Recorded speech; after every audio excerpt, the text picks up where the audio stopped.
नमस्कार दोस्तों, एक बार फिर से आप सभी का स्वागत है मेरे exam point learn to grow में। जैसा हम डेली डिस्कस करते हैं करंट अफेयर, आज भी मैं आपके साथ लेके आया हूँ 3 दिसंबर 2022 का करंट अफेयर। तो चलिए गाइस, शुरुआत करते हैं आज की करंट अफेयर की श्रृंखला की। बट उससे पहले please subscribe my channel and press the bell icon for new notification. तो पहला प्रश्न है हमारा, हाल ही में भारत और किस देश में 1500 करोड़ रुपए के EDCF ऋण के लिए समझौते पर हस्ताक्षर किए हैं। आपके ऑप्शन है, option number 1 America, option number 2 है भूटान, ऑप्शन नंबर 3 है साउथ कोरिया, ऑप्शन नंबर 4 है नॉर्थ कोरिया। चलिए गाइस, तो इसके बारे में डिस्कस कर लेते हैं हम। दक्षिण कोरियाई सरकार ने भारत सरकार के साथ Nagpur Mumbai super communication express way project पर इंटेलिजेंट ट्रांसपोर्ट सिस्टम की स्थापना के लिए 245.801 बिलियन कोरियाई वोन लगभग 1495.68 करोड़ रुपए यानी ऑलमोस्ट 1500 करोड़ रुपए का ऋण प्रदान करने के लिए एक समझौते पर हस्ताक्षर किए हैं। EDCF ऋण द्वारा वित्त पोषित होने वाली ये भारत की पहली परियोजना है। और जो EDFC है, इसका फुल फॉर्म है हमारा इकोनॉमिक डेवलपमेंट कोऑपरेशन फंड। और जो दक्षिण कोरियाई की है, उसकी जो राजधानी है वो है सियोल, और वहाँ पे जो मुद्रा चलती है वो दक्षिण कोरियाई वोन है, जैसा कि यहाँ लिखा भी है कोरियाई वोन।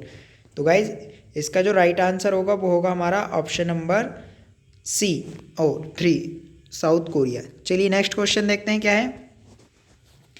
नेक्स्ट प्रश्न है, किस देश की नौसेना ने हाल ही में क्रूज मिसाइल के खिलाफ लंबी दूरी की इंटरसेप्टर मिसाइल का सफल परीक्षण किया है।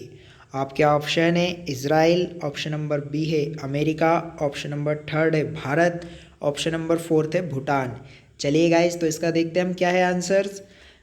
तो अभी हाल ही में अमेरिका की वायुसेना USAF यूनाइटेड स्टेट एयरफोर्स ने हाल ही में चुपचाप एक लंबी दूरी यानी किसी को पता भी नहीं चले इस तरह से एक लंबी दूरी की क्रूज मिसाइल का सफल परीक्षण किया है। पिछली साल भी इसी प्रकार का एक सफल परीक्षण किया गया था, किंतु इस बार उसकी रेंज को बढ़ा दिया गया है। मिसाइल की अमेरिकी वायुसेना ने अपने खतरनाक बम वर्षक B-2 हेल स्टे बॉम्बर से मिसाइल को लॉन्च किया गया है। जो उनका बम वर्षक है उसके द्वारा इनको लॉन्च किया गया है। और अमेरिका की बात कर ली जाए तो अभी अमेरिका के जो राष्ट्रपति हैं वो जो बाइडन है, बाइडन है सॉरी। और अमेरिका जो है क्षेत्रफल की दृष्टि से उत्तरी अमेरिका महाद्वीप का दूसरा सबसे बड़ा देश है, यानी USA जो सेकंड नंबर का लार्जेस्ट देश है। और इसकी जो अमेरिका की राजधानी है वो है हमारी वॉशिंगटन DC, याद रखिएगा। और यहाँ पे जो आधिकारिक मुद्रा चलती है वो है डॉलर सबसे ज़्यादा चलती है। तो गाइज, इसका जो राइट आंसर होगा वो होगा हमारा ऑप्शन नंबर 2 अमेरिका। चलिए, तो नेक्स्ट क्वेश्चन देखते हैं हम। हाल ही में दिव्य कला मेला 2022 का उद्घाटन कहाँ संपन्न हुआ है या कहाँ हुआ है। आपके ऑप्शन है नई दिल्ली, ऑप्शन नंबर 2 है मुंबई, ऑप्शन नंबर 3 है गोवा, ऑप्शन नंबर 4 है चेन्नई। चलिए गाइस, तो इसका देखते हैं हम क्या है आंसर। 2 से 7 दिसंबर यानी अभी स्टार्ट ही हुआ है 2022 तक का सामाजिक न्याय और अधिकारिता मंत्रालय देश भर के दिव्यांग उद्यमियों कारीगरों के उत्पादकों और शिल्प कौशल का प्रदर्शन करने के लिए इंडिया गेट नई दिल्ली में दिव्य कला मेले का आयोजन किया जा रहा है। इस विभाग के पास दिव्यांगजनों की कला को बढ़ावा देने के लिए भव्य योजनाएं हैं, जिसके तहत दिव्य कला मेला इस साल आयोजित किया जा रहा है। यह दिल्ली तक ही सीमित नहीं है, देश के हर पूरे देश में इसका आयोजन किया जाएगा। तो अभी ये कहाँ स्टार्ट हुआ है, इंडिया गेट नई दिल्ली। तो गाइज, इसका जो राइट आंसर होगा वो होगा हमारा ऑप्शन नंबर 1 नई दिल्ली, जो कि भारत की राजधानी है। नेक्स्ट क्वेश्चन देखते हैं हम। किस राज्य में पहली बार जनजातीय शीतकालीन महोत्सव आयोजित किया जा रहा है। गाइज, ये एग्जाम के लिए बहुत ही IMP क्वेश्चन है, क्योंकि नेक्स्ट प्रीवियस पेपर में भी देखा गया है कि जनजातीय महोत्सव पूछे गए हैं कि कहाँ आयोजित होते हैं। तो गाइज, इसके जो ऑप्शन है, ऑप्शन नंबर 1 है मुंबई, ऑप्शन नंबर 2 है गोवा, ऑप्शन नंबर थर्ड है बिहार और ऑप्शन नंबर फोर्थ है जम्मू कश्मीर।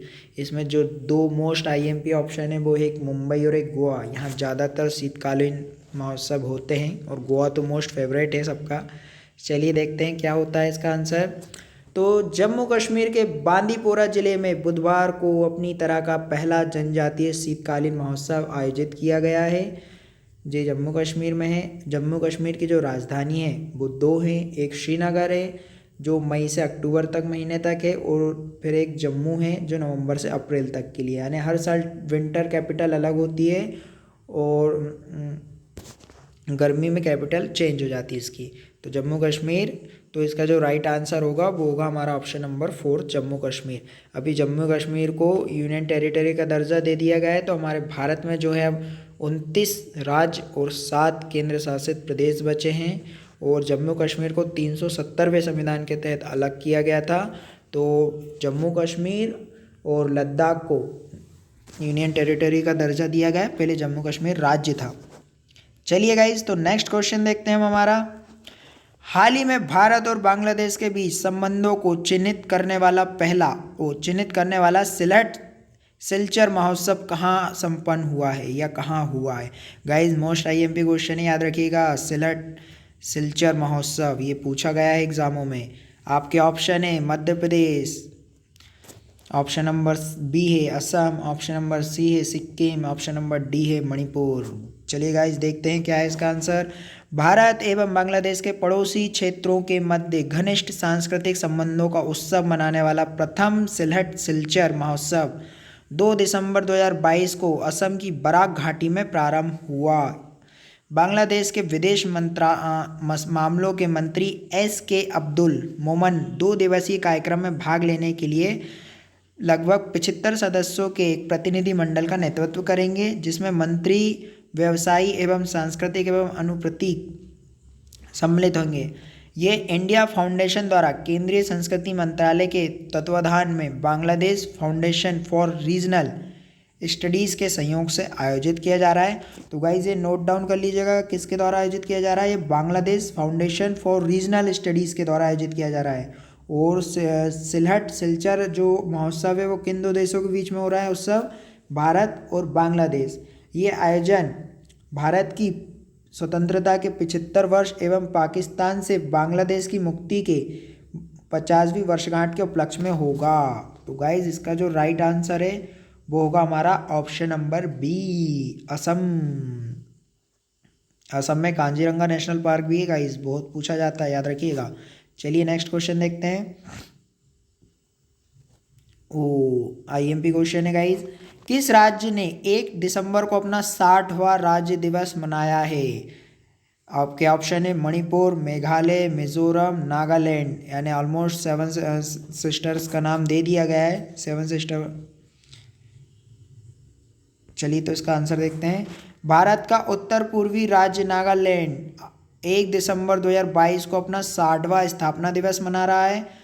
भारत का स्विट्जरलैंड कहा जाने वाला नागालैंड, गाइस नोट डाउन कर लीजिएगा। भारत का स्विट्जरलैंड किसे कहा जाता है, नागालैंड को। ये 1 दिसंबर 1963 को देश का 16वां राज्य बना था। इस दिन से हर साल 1 दिसंबर को नागालैंड अपना पहला स्थापना दिवस मना रहा है। नागालैंड का जो राज्य का नाम है वो वहाँ की रहने वाली नागा जनजाति के नाम पर रखा गया है। नागालैंड को लैंड ऑफ फेस्टिवल के नाम से भी जाना जाता है। नागालैंड का जो राज्य में जो हार्नबिल फेस्टिवल है वो सबसे ज़्यादा प्रसिद्ध है हमारे इंडिया में, इसलिए इसे प्रसिद्ध त्योहारों में भी ये एक है। और जो नागालैंड है उसकी जो राजधानी है वो कोहिमा है। और नागालैंड में 60 विधानसभा सीट हैं, जिसमें लोकसभा और राज्यसभा में एक एक सीट है। और जो नागालैंड है उसकी सीमा जो है असम, अरुणाचल प्रदेश, मणिपुर और म्यांमार राज्य से लगती है। तो इतना नागालैंड के बारे में हमने देख लिया। तो गाइज इसका जो राइट आंसर होगा वो होगा हमारा ऑप्शन नंबर डी नागालैंड, या ऑप्शन नंबर 4 नागालैंड। चलिए गाइज नेक्स्ट क्वेश्चन देखते हैं। नेक्स्ट प्रश्न है, हाल ही में अग्नि वॉरियर अभ्यास 12वां संस्करण कहाँ संपन्न हुआ है। जो अग्नि वॉरियर अभ्यास का 12वां संस्करण है वो कहाँ संपन्न हुआ है। आपके ऑप्शन है, option number A Mumbai, option number second है महाराष्ट्र, ऑप्शन नंबर सी है कर्नाटका, ऑप्शन नंबर 4 है केरल। चलिए गाइस तो देखते हैं क्या है आंसर। भारतीय और सिंगापुर सेना के बीच द्विपक्षीय अग्नि युद्धाभ्यास का 12वां संस्करण 30 नवंबर 2022 को field firing range Devali Maharashtra में संपन्न हुआ है। इस अभ्यास में संयुक्त योजना बनाने के अंतर्गत संयुक्त रूप से कंप्यूटर वॉर गेम में दोनों पक्षों ने भागीदारी की है। दोनों पक्षों ने संयुक्त परीक्षण चरण के अंतर्गत आला प्रौद्योगिकी और आर्टिलरी ऑब्जर्वेशन सिमुलेटर का उपयोग किया है। सिंगापुर जो है हमारा विश्व के प्रमुख बंदरगाह और व्यापारिक केंद्रों में से एक है। सिंगापुर दक्षिण एशिया में मलेशिया तथा इंडोनेशिया के बीच में स्थित है। जो प्रशांत सागर पट्टी है उसमें ये इंडोनेशिया और मलेशिया के बीच में है। और सिंगापुर को सिंहों का पुर भी कहा जाता है या सिंहों का शहर भी कहा जाता है। और सिंगापुर में मशालों के लिए हमारे जो डच कंपनी थे वो भी वहाँ पे उन्होंने अपनी कोठियाँ स्थापित करी थी। तो गाइस जो हमारा राइट आंसर होगा वो होगा हमारा ऑप्शन नंबर 2 महाराष्ट्र जो भारत में हो रहा है। गाइस आज तक के लिए इतना ही था। Thanks for watching. Subscribe and press the bell icon for new notifications. Till then goodbye, keep learning. जय हिंद।